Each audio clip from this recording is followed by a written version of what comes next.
Good evening, ladies and gentlemen. It's Sunday, October 9th, 2016, and a couple things before we start. I wasn't sure if I was actually going to be streaming today. Last week I was expecting to, but then Epic Games did their Mega Jam this week, which I thought was next week.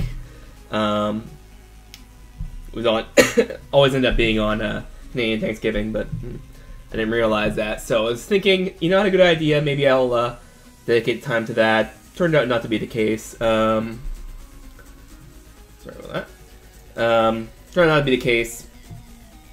It was just that, you know, time was kind of cut up quite a bit to start. Doing the ends would just be, you know, crunching a game too far in, so it wouldn't be worth it. Because when you start halfway in, it limits what you can do, right? So that aside,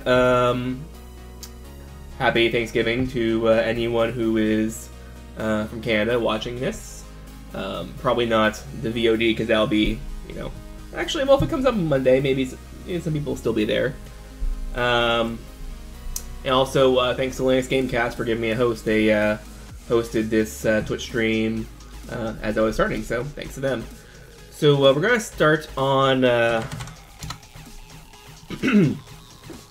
where we left off, and I'm a bit foggy on what that is, but specifically is.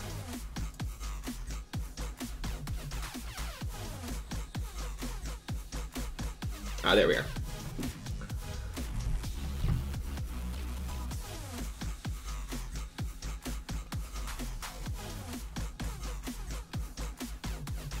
Okay.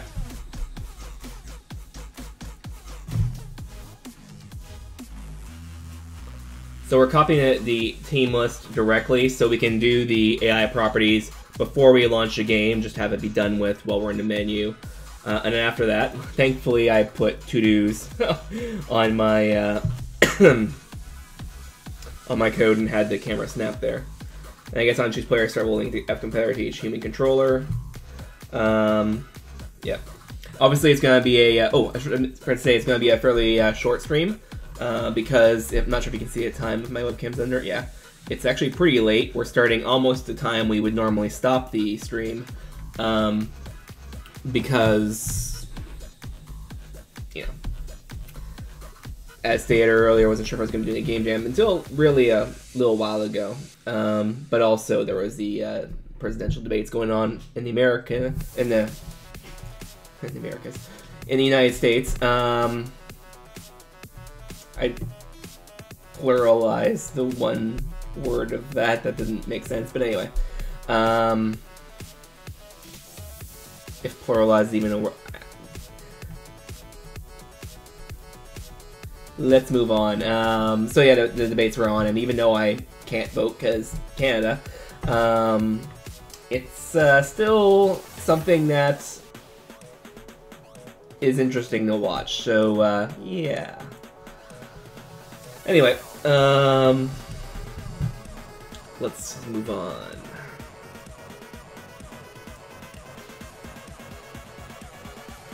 Maze app helper, but I need maze helper code. There we are. So we're gonna probably start here.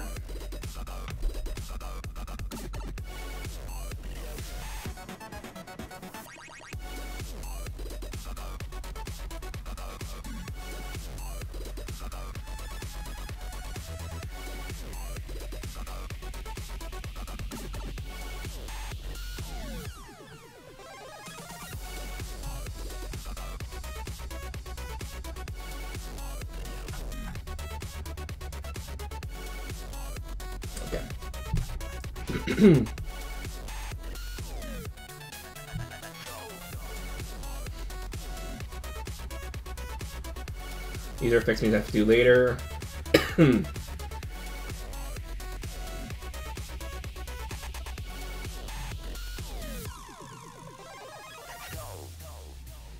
So where we go? Okay, so here, current key. Current key.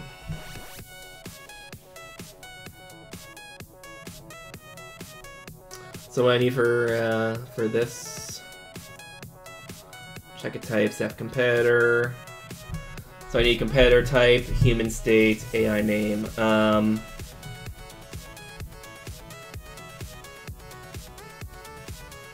Okay.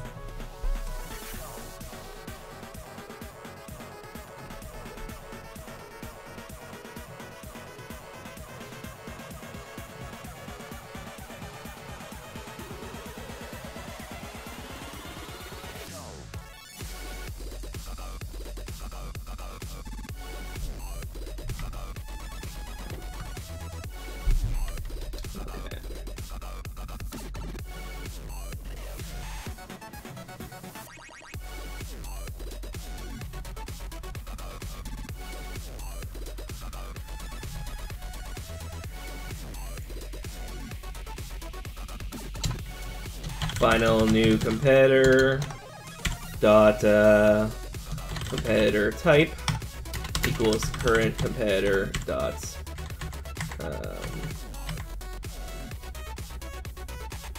oh, I never actually set that.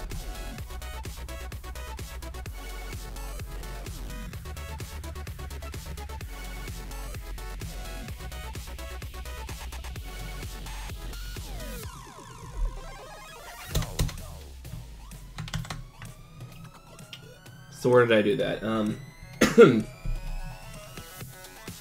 List of ID name pairs.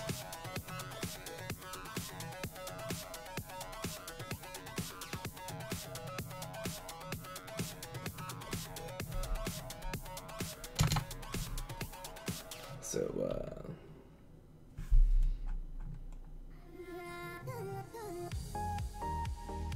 F key name competitor ID. Did I delete that yet?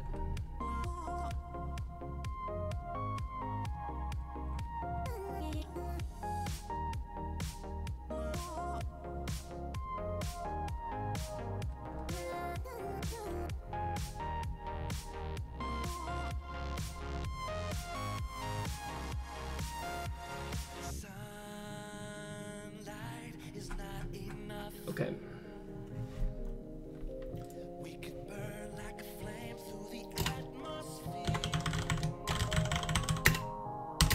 Equals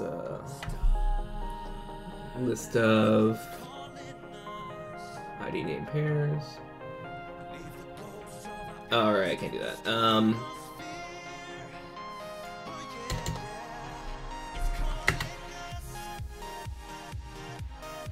F key name competitor ID.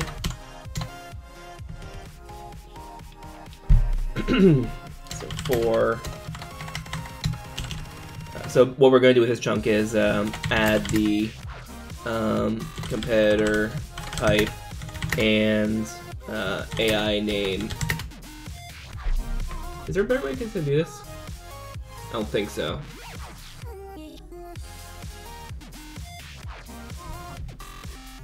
And if AI, their name. Okay. So for in 32, I equals 0, I less than list of ID name pairs dot num I plus plus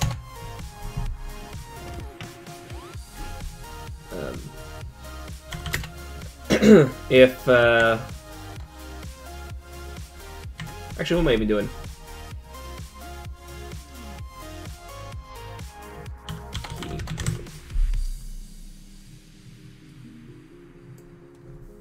Equals output competitor key name competitor ID current key. Yeah, sure. Let's do current competitor here.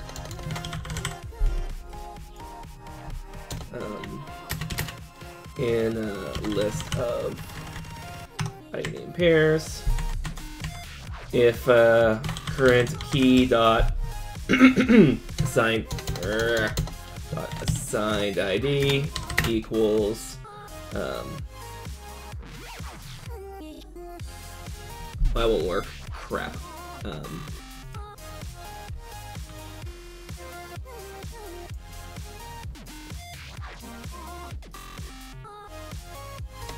Key of current competitor equals current competitor dots competitor ID. And then we have the right ones. Now we can fill out this one here. So key of current competitor dots assigned ID equals current key dot assigned ID. Key of current competitor dot name equals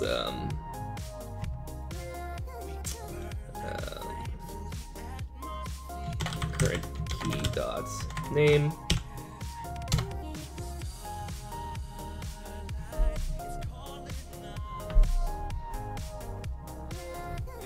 I should like name it like loop key or something like that, because current key makes sense, but if the loop is nested like it is in this case, then it has to be different type names. If they're kind of doing the same thing, it'd be difficult to name them. I guess the loop key would be doing the same thing too. Whatever.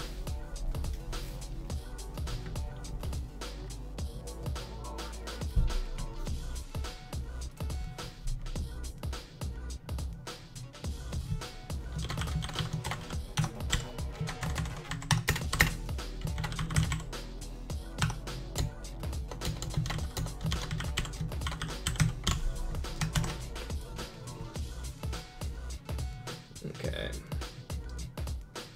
And then break.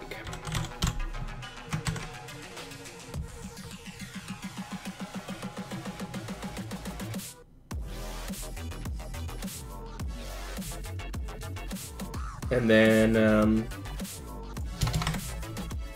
final new competitor dot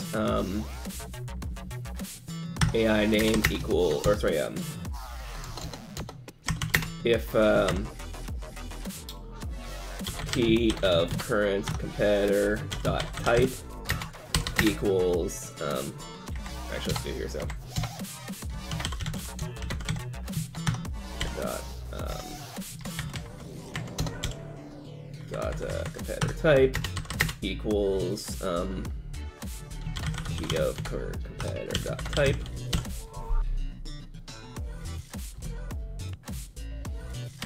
type equals f competitor, or e competitor type AI, then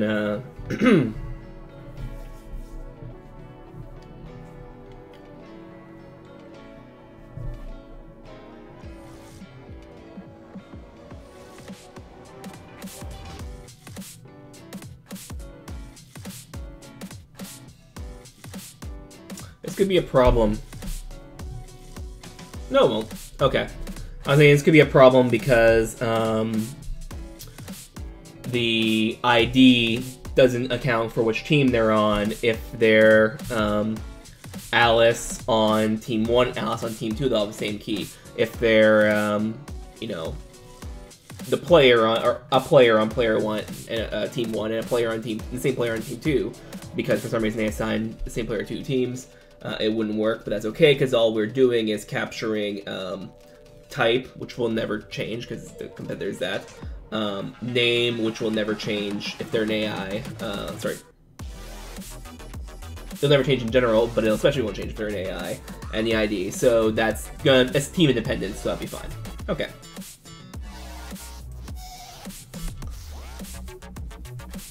All this because I need more information going into the game.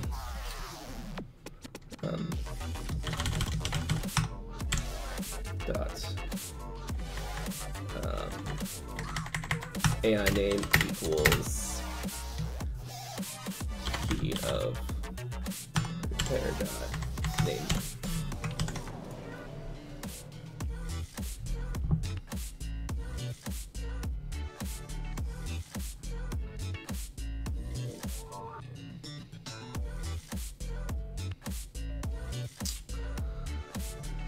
So that adds it with the AI name and the competitor type. So now when I'm in game, I'll have the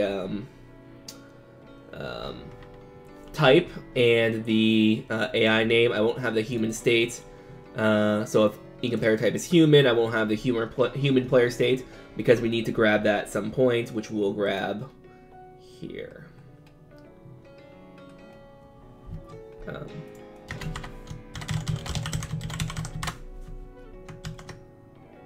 There we are. So that to-do should be done. We should probably test that first. So we'll run with debugging. Again, this is normally a time we would quit for today, but we've only done about 20 minutes, so we're going to go a little bit long. Hi, welcome to the chat. And by the way, anyone who is joining the stream, if I see you in the chat, I'll say hey, hi, you know, whatever, but I'm not going to say your name unless you're a regular, of course, or you say something in chat. the reason why I do that is because sometimes people like to lurk, and I don't want to call someone out. So if I'm not acknowledging you by name, then that's because you haven't spoken in chat, and I'm trying to do it for your privacy if you want. That's the goal tends to be.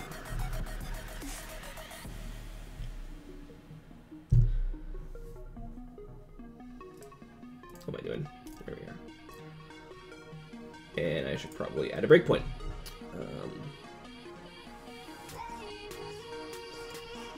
So let's do UE log, log class.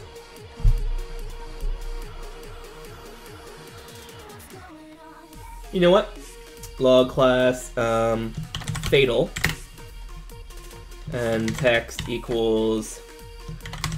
Here's that breakpoint, Scott.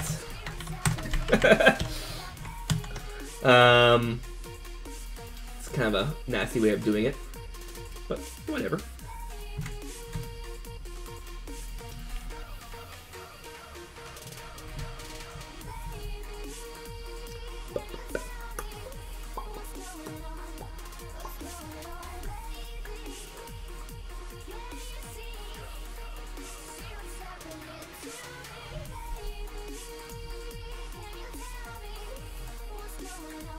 Oh, why is that being called?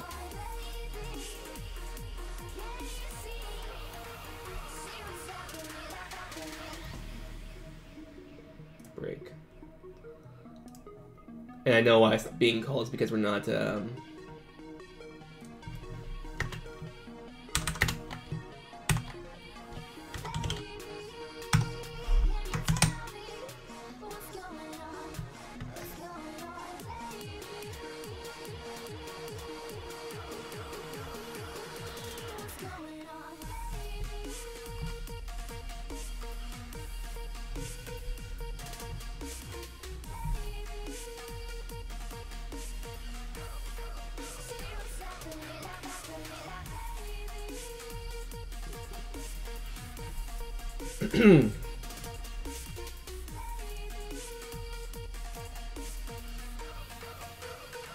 let's try this, let's try that. Team 2, we'll add this and we'll add that. Then we'll launch, let's try to launch cross streams. Let's do free for all. But one of the free for all is AI, so we'll have AI be Charlie, player 2, player 1.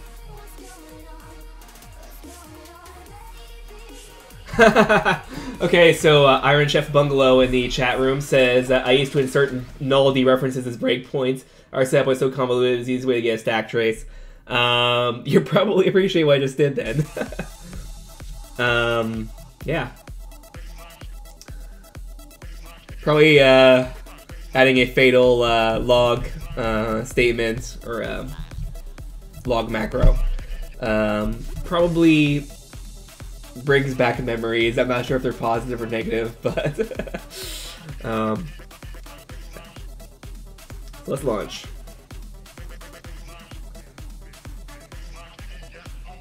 Did I? Oh, here. Good. So we'll break here.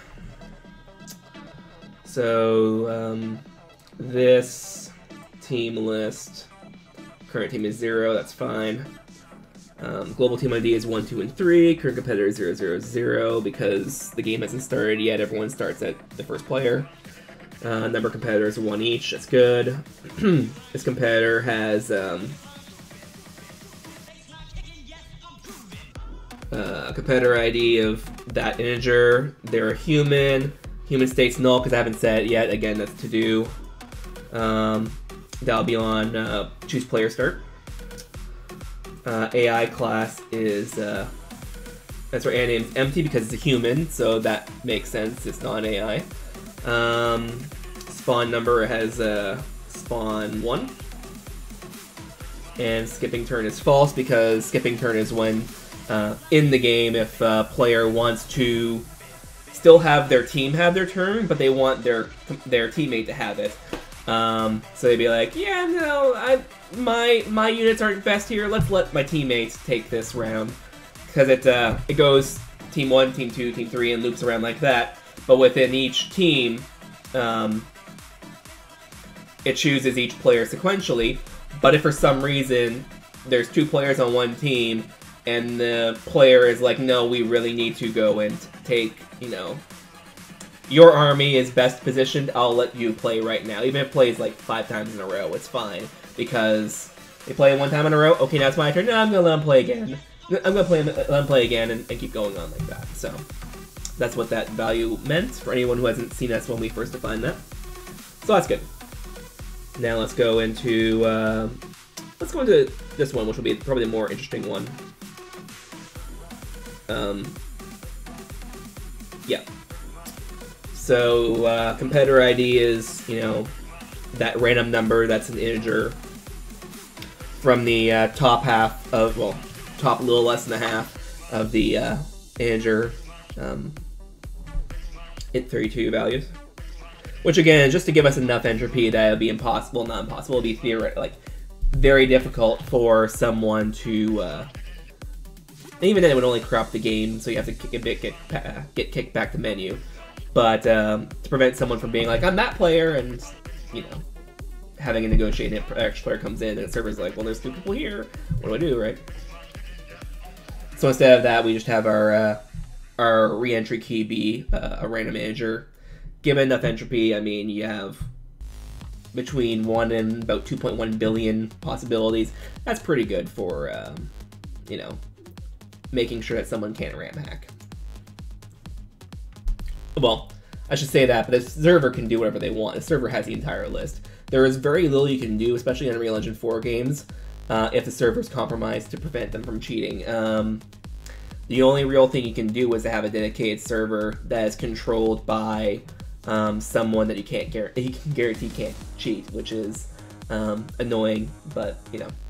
Basically what I'm trying to say is that the server, they're running the instance of the game, they can do whatever they want. All you can really do is control the server, or, you know, turn a blind eye to them. So if you're doing a listen server game, well, the listen server can do whatever they want.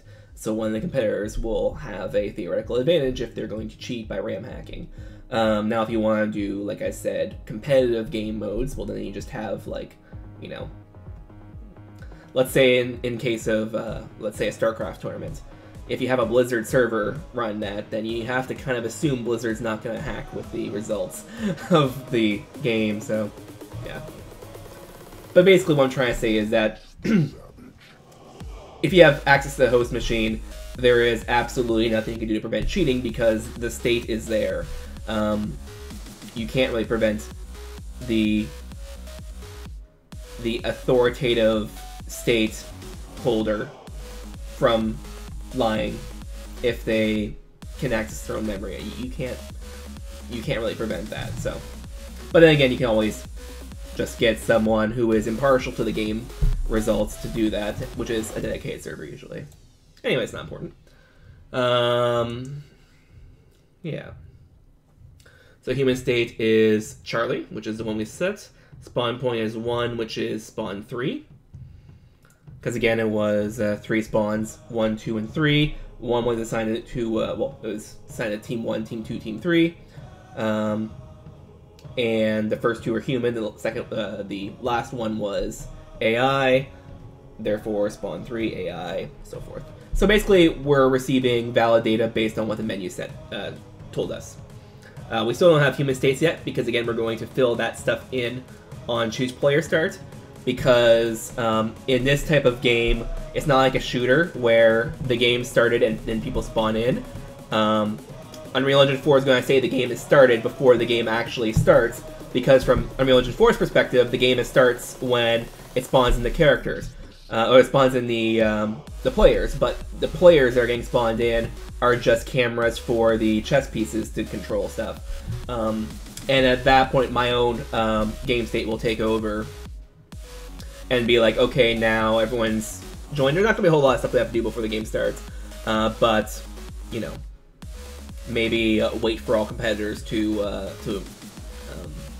or wait for the first competitor to connect and join in, and then go from there. So maybe have a little splash screen being like, hey, we're waiting for all competitors. Ah, we're ready to go now, right? And press a launch button or something, right? In the meantime, I'll probably let people, or rather, I probably won't prevent people from just looking around at their camera, so they can get a flyover of the map with their player cam at that time, so that'll be fun. So this works. I can remove the Fatal Log class.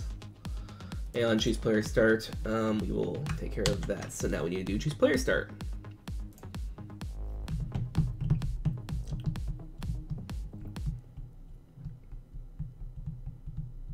But I just gotta know one thing. And this one song is going to be skipped.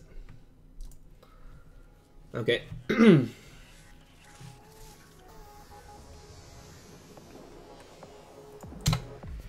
Virtual void. Oh, what was it called? Oh yeah, ChoosePlayerStart. Oh, it's not void. It's I believe it's the A actor. There we are.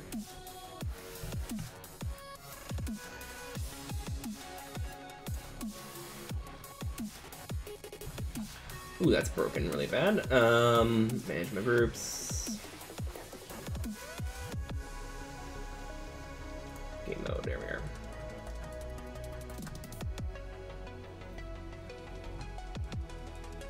ChoosePlayerStart, A actor is what it returns, okay. Which is funny how it doesn't ask to return a player start or a subclass of it. How am I doing? Wow. A actor, ChoosePlayerStart, and it's a controller because they want to allow AI controllers to have this as well, even though we're not actually running AI controllers in this sense. So how most games are run, like shooters and stuff like that, is the AI will have an AI controller which controls how it's you know, how it moves through a level, shoots, whatever the game allows. In this case, there really isn't a sense to us having a fake controller to possess a vehicle, to possess a pawn, or do anything like that. All we want to have happen is pieces to move where they need to go. So we're just going to have that just run on the server and just send the game mode the resultant moves. So we don't actually have to spawn a AI into the game to control an invisible camera for the data can see everything of anyway, right? So that's kind of how it goes. So we're only going to concern ourselves with actual players. Start. But we have to use, and well, oh crap, what do they call it again? Player, there it is. And then override, because we're overriding the parent method.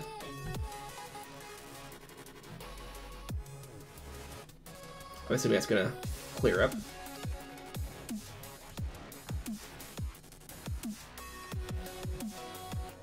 So tick, log in, log out. Handle matches when you start.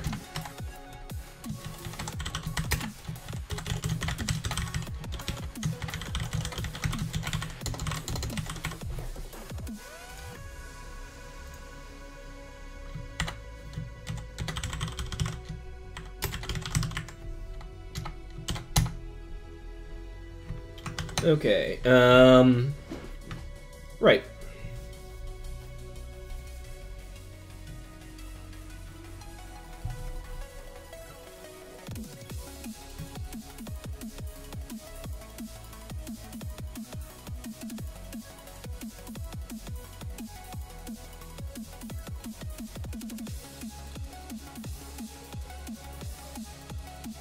I don't know if I really want to have host be done on this type of game, but whatever, we'll do it.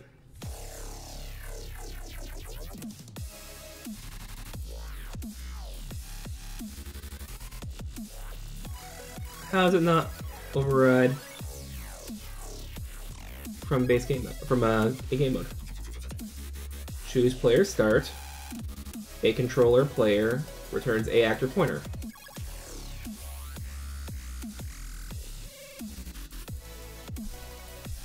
Virtual active pointer, choose player start, a controller player. Am I missing something?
Okay then, a game mode.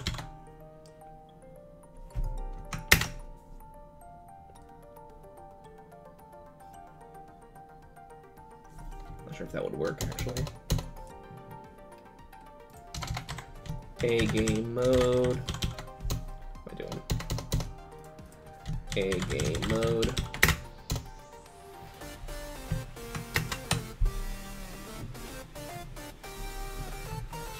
Come on.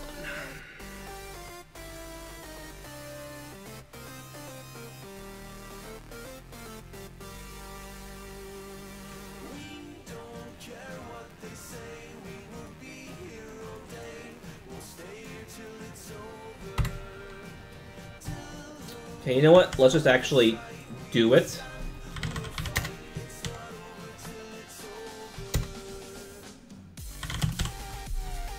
Sure, why not?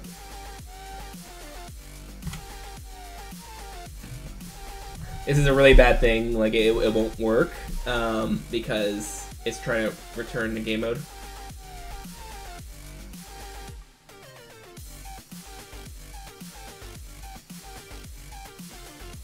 Okay, that is correct.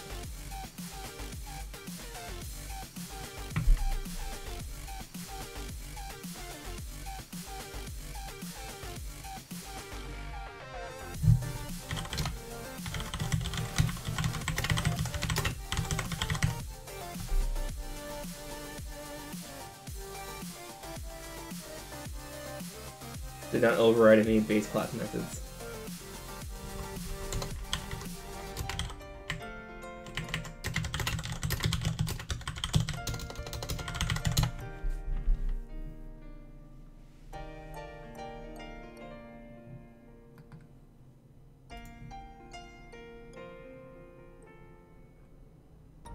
As I fell to the ocean floor, fading light through an open door, I saw myself rise with the water.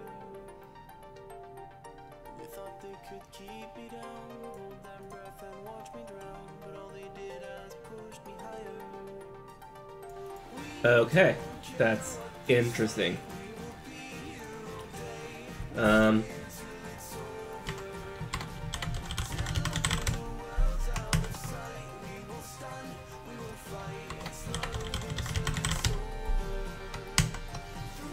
So, super choose player start implementation player. That is a very stupid way to do things. I'm just gonna complain because I'm not returning anything, but yeah. Yeah.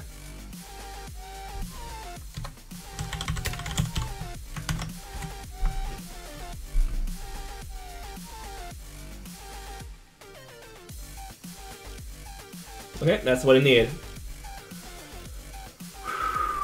That's something you need. Yeah, that's something you should probably have a note on somewhere in the documentation. That's pretty nasty.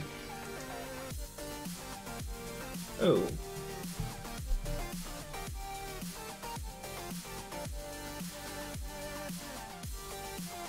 So Mir in another chat room is saying that they're running around me while on fire screaming gibberish.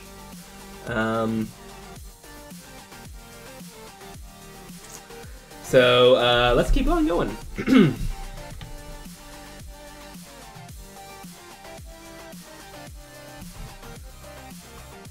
That's such a bad idea. Okay, so yeah, choose player start implementation. So now we need to do get actor iterator. So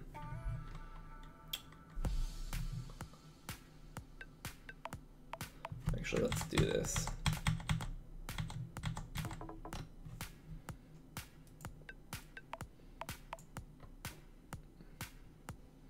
Let's do return null.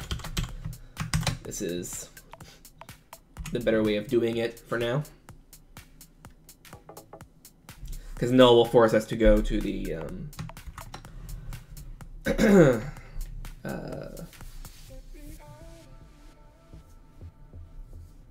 the center of the world.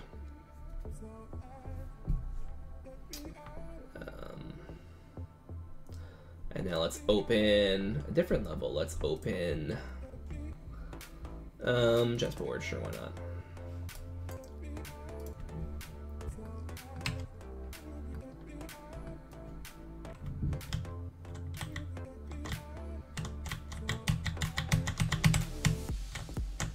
Okay. So battle chessboard. We'll have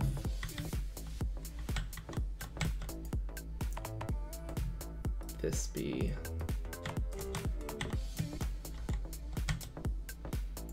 player start for that. Sure, why not?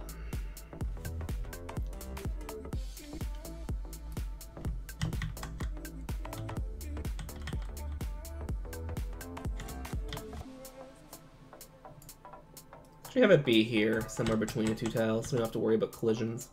Because, I mean, it's a pawn that has no volume, but yeah. I mean, it does have a volume because it's just a dummy camera, though. It doesn't actually do anything.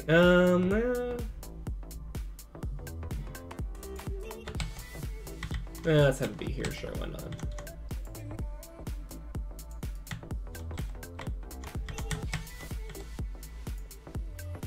Okay, so that's one player start. We'll have this be player start 1.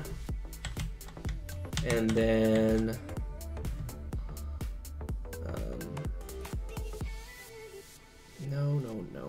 no. Duplicates. There we are. Player start 2. I'm used to Blender hotkeys. I want to press keypad period/delete to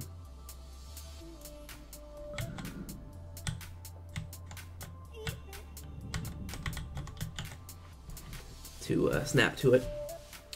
So rotation rounds, that value is 180.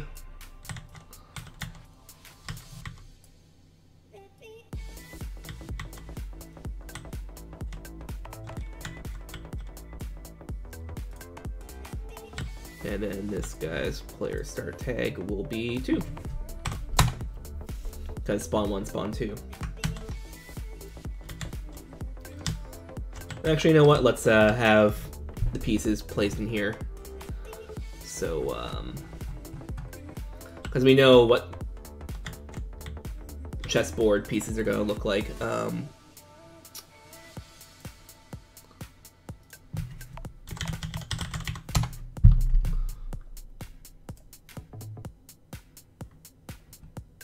Now, I can't remember if the king's on the right or on the left. I think it's on the right. Yeah. So the first team is on the right, the second team's on the left. According to this.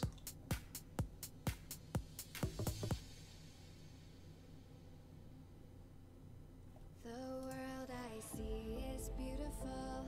The wonder takes my breath away. Nothing surrounding us will stay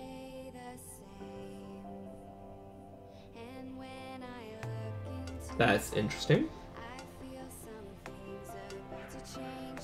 It's growing stronger and it's taking a hold.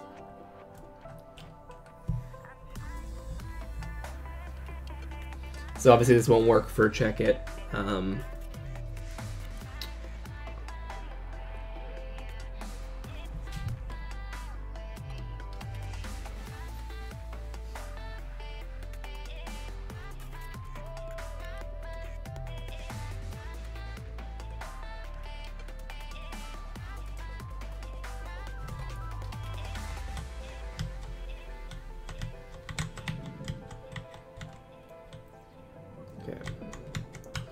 And I know that if we're doing that, is that right? Yeah.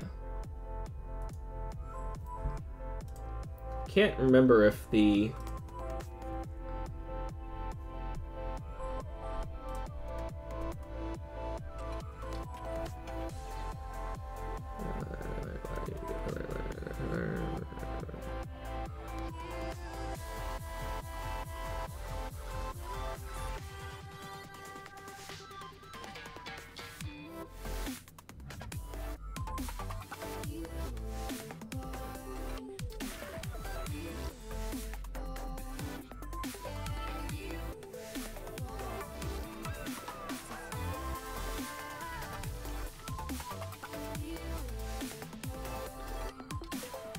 rules of chess.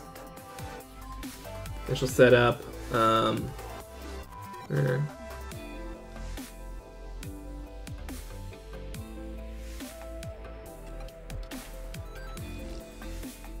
The queen is placed in the center square of the same color of that player. White queen in a white square and a black queen in a black square. Okay, so the king's in the right. Queen. Okay.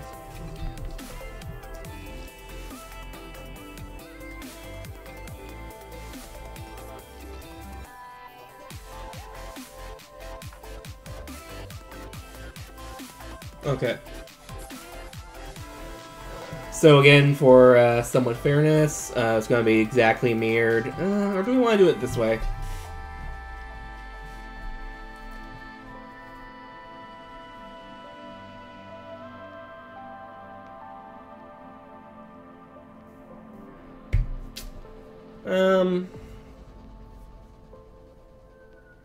Yeah, let's kind of follow chess regulation or chess convention and have the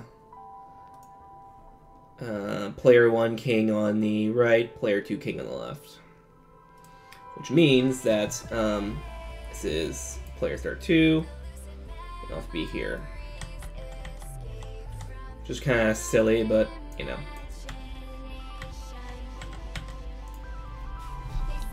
Especially since tiles don't have colors, but yeah.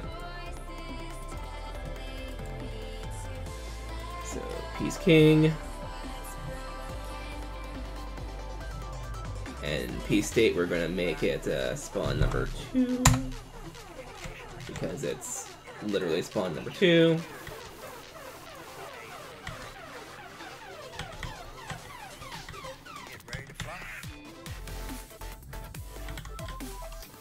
I need to replace the lighting profile of this map.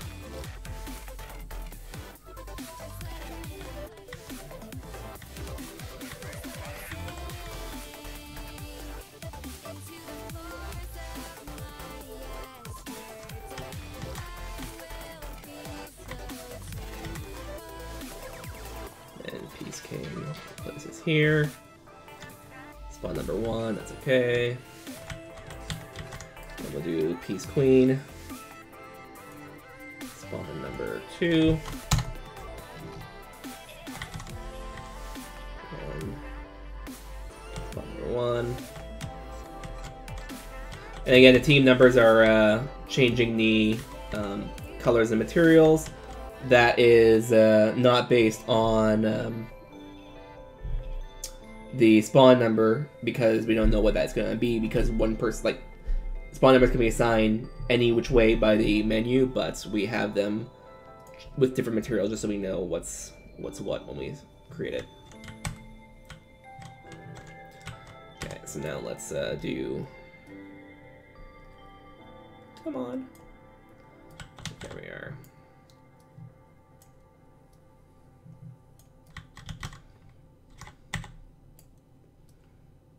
No, no, no, no, no. There we are.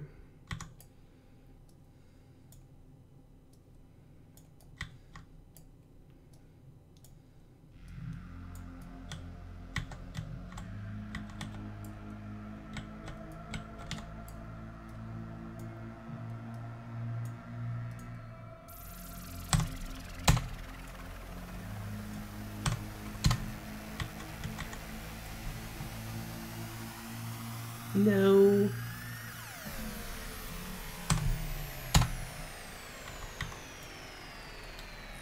And again, they're snapping, so we can just move our piece close to the tile, and it will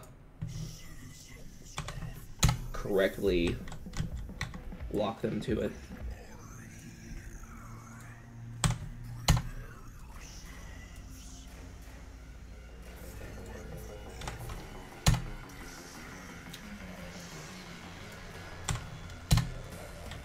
Okay. Then it's Bishop, Knight, Rook, I believe. Bishop, Knight, Rook, yeah.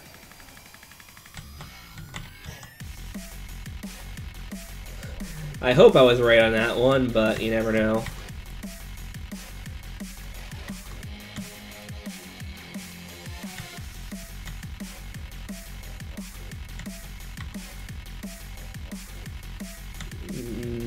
No.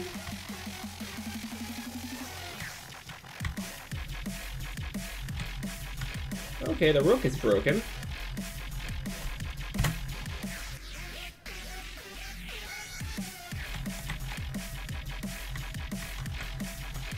Either that or the 0th tile is broken.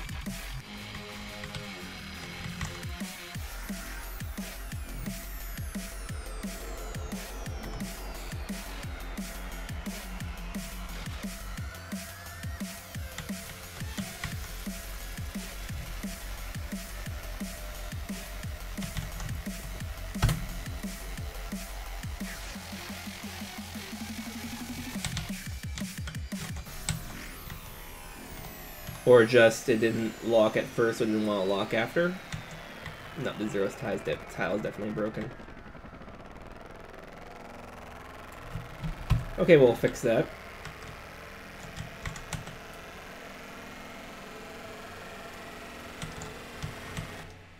What the hell happened there?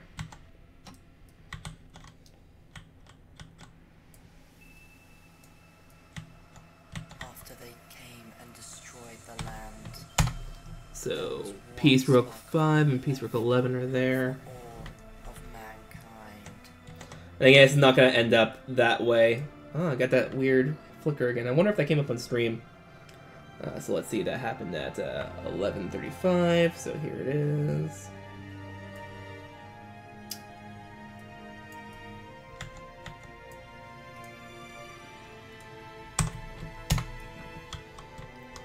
Is a probably a driver bug from NVIDIA.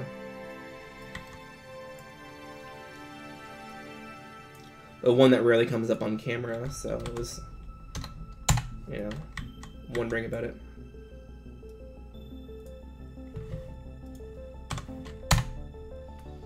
And again, we're going to be calling it quits fairly soon. We've been going for almost an hour. Piece Knights. 2, and again we change our material each time it changes.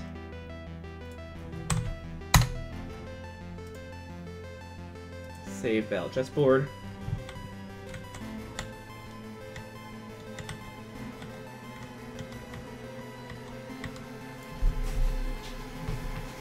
So I was trying to figure out how I would make the pieces align, and I'm thinking of maybe having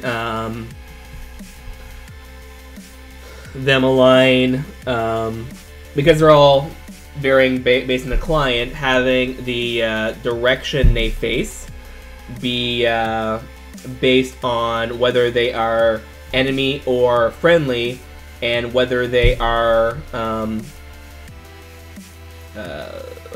what direction the current player's camera is. So as the player keeps rotating, the piece will rotate with it, unless it's a enemy piece, in which case it'll rotate against it, right? That could be one way of doing it.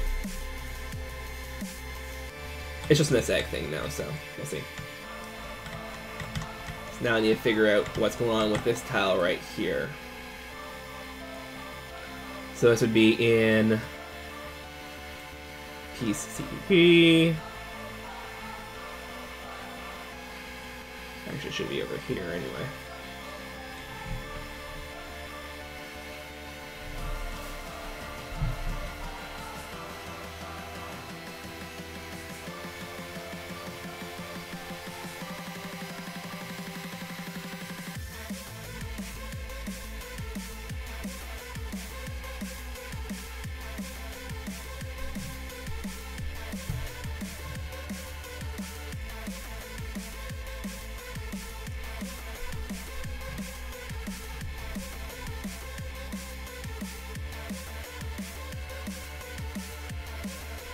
So if they're not finished their rotation, 1 second, that's easy.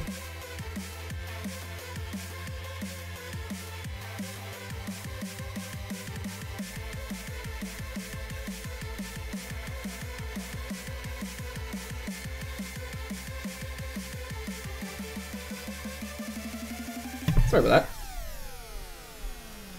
that. Right, so if they don't let go, if we're not letting go, then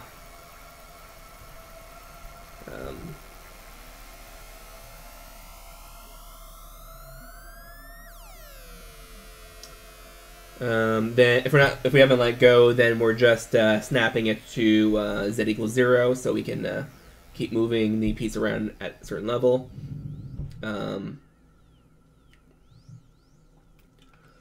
But otherwise, we're going to be snapping it to the nearest tile.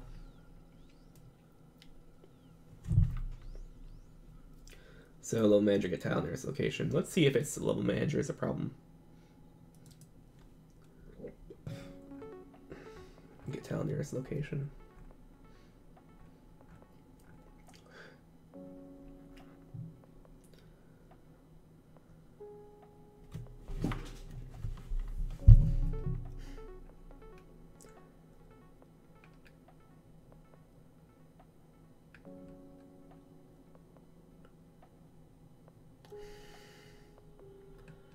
So get all tiles.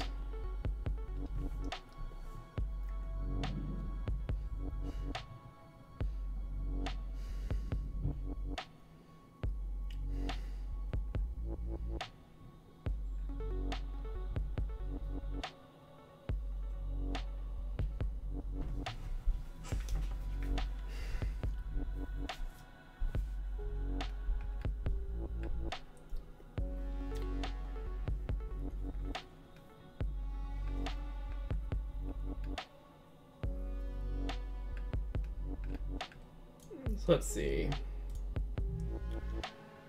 -8 centimeters, which is fine because what these all are. Tile state coordinate is 0, 0, 0. Enable dynamic.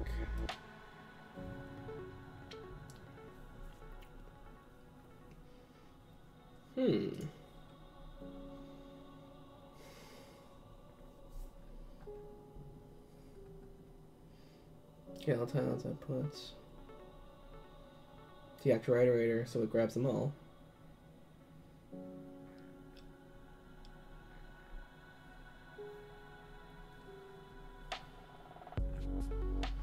So it doesn't just store, it actually grabs them at call time.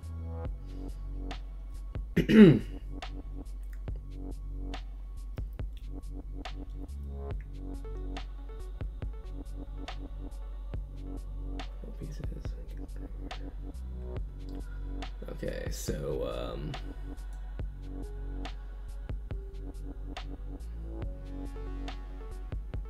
where's it again?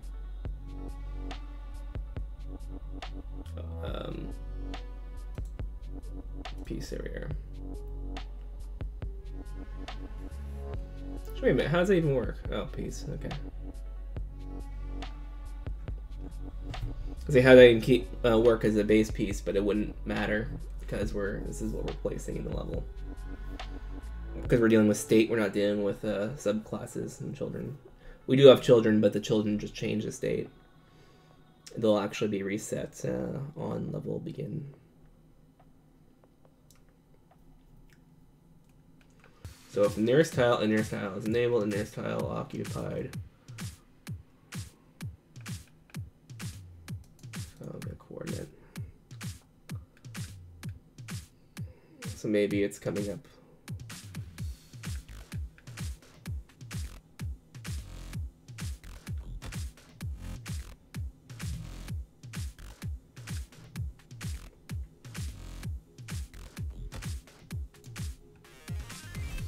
Okay, so let's try placing a queen there. No.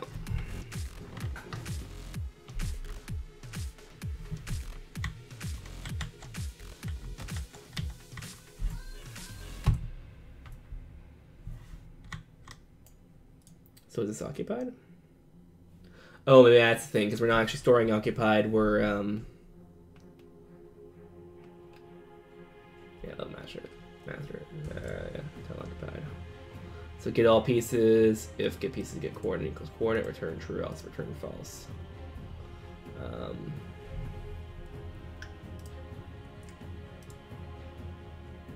Save. 0.01, 1011.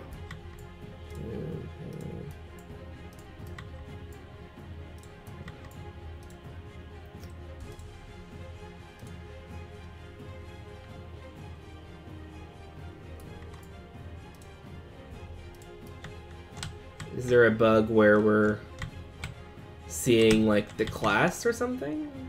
That makes no sense.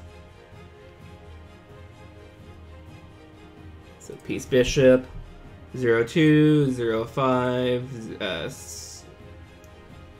7 5 2 7 4 04 06 01 71 76 01 11 sorry 1112 101112 13 14 15 16 17 18 sorry 17 and then it would be 67 66 65 64 63 62 61 60 73 03 07 70 77 yeah no 00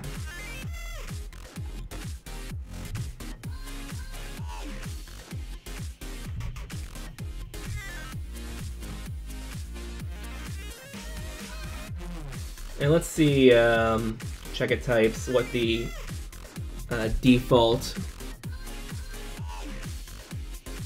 piece state is.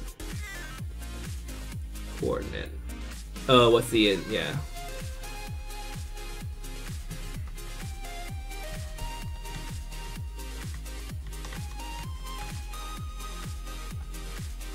Let's try this. Let's try placing a queen off in the middle of nowhere. 0 0 0. So its default is 0. So it suggests there might be something here. For some reason, it's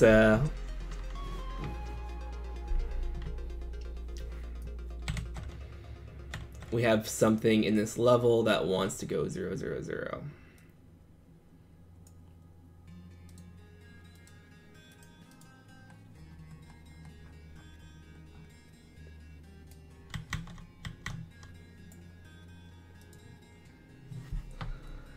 Not something we can change either. I mean, we could change by moving our numbered account from 1 to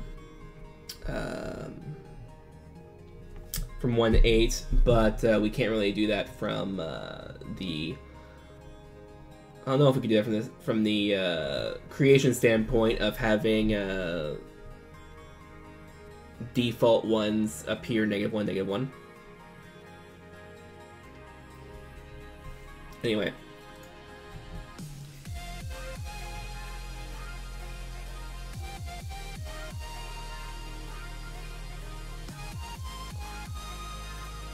So let's grab here.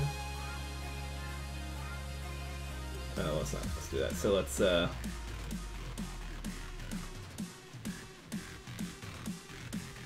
save, close, let's run with debugging.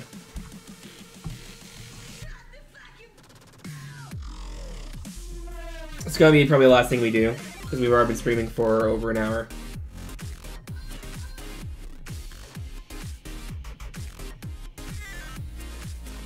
And then we will load recent levels, battle chessboard. Now we're gonna add a breakpoint for is tile occupied here. Good. And then we will do, there we are. So all pieces number 32. Oh, it's counting the one I have. That's the issue. Okay. Because I already have the piece queen in the middle of air, which probably has piece state of 0, 0, 0 because I'm creating it. Okay.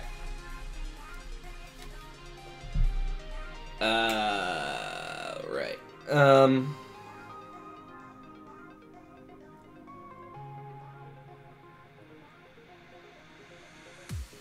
This can be worked with. Okay, so let's just close it down.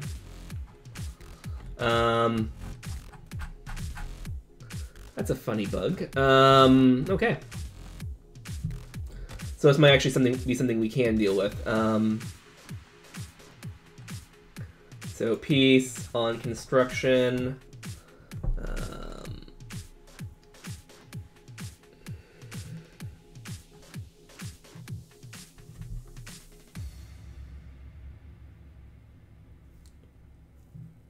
Just when we do that again.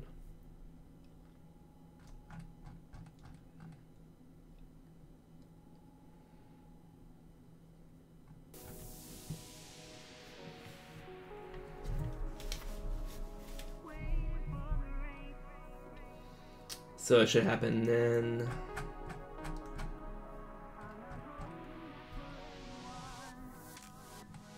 Current tile and just states. Unplaced tiles. But it's not a piece we want. It's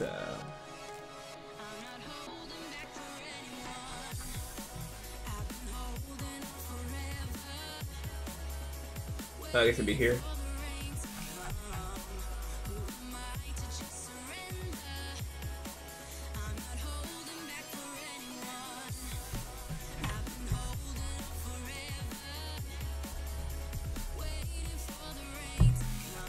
Okay, so here we could probably do piece state dot coordinate equals alright, coordinate dot.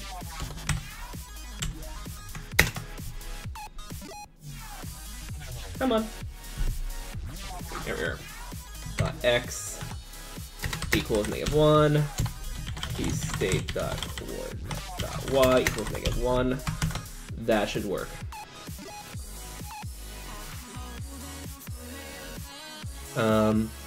Because they're stored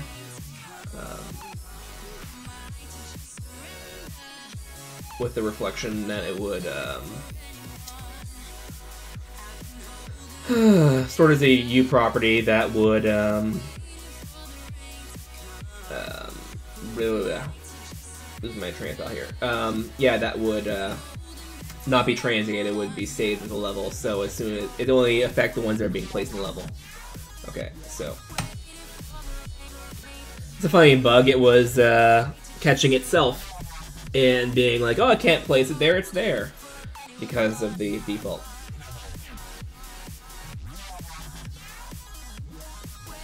The other option would be somehow for me to check to see if the piece I'm placing is a piece that's already there, but that would be a bit more complicated.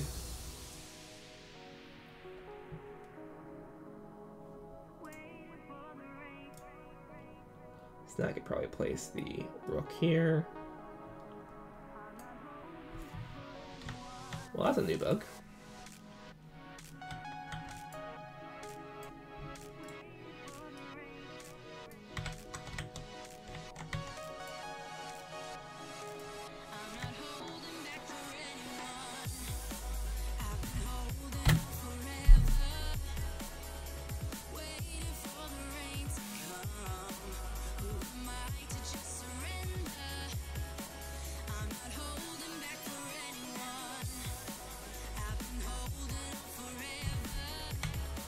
So why does it want to go down?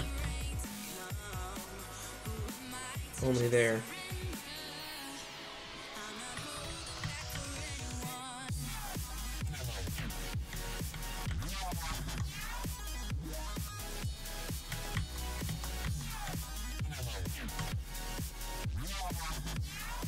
So 750 and 1050. 1050 and 1050.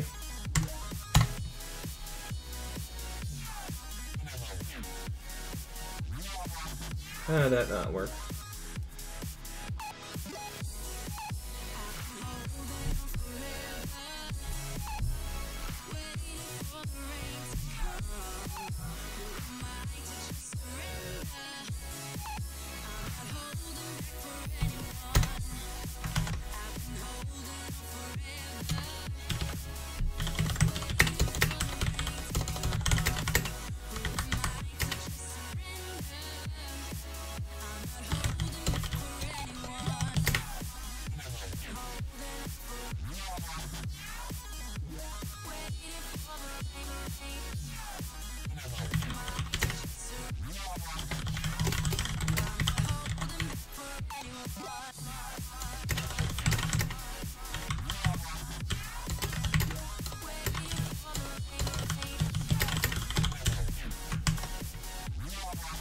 Okay.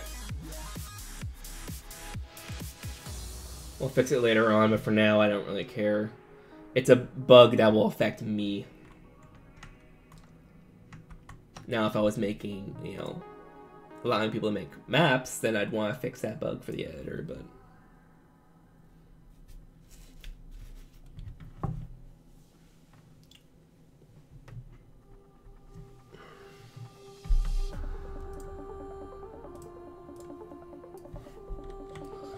Okay.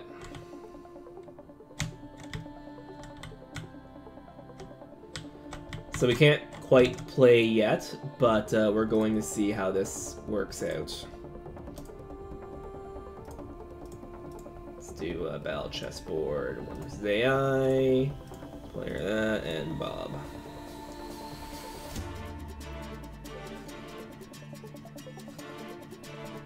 Oh, we're running a dedicated server at the moment. Interesting.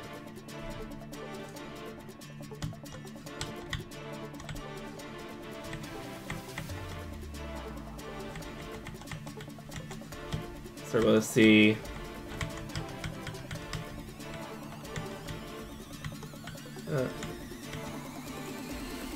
That's weird. I thought I would highlight. Oh. Probably fix that before we moved on.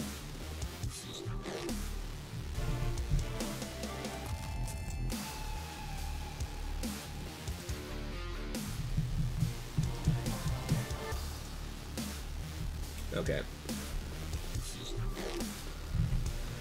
Okay, so to do.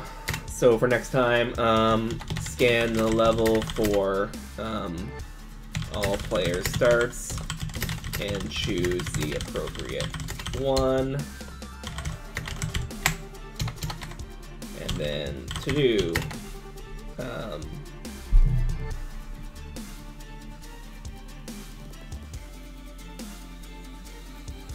This is running server side because it's in the base mode.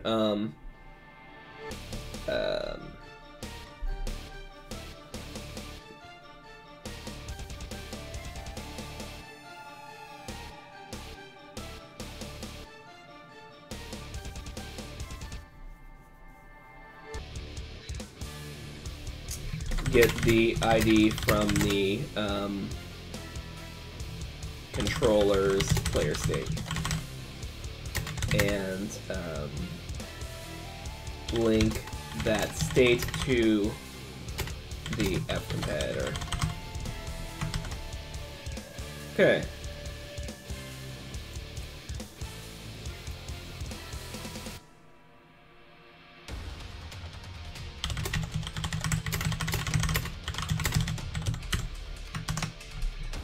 Okay, so that will be that.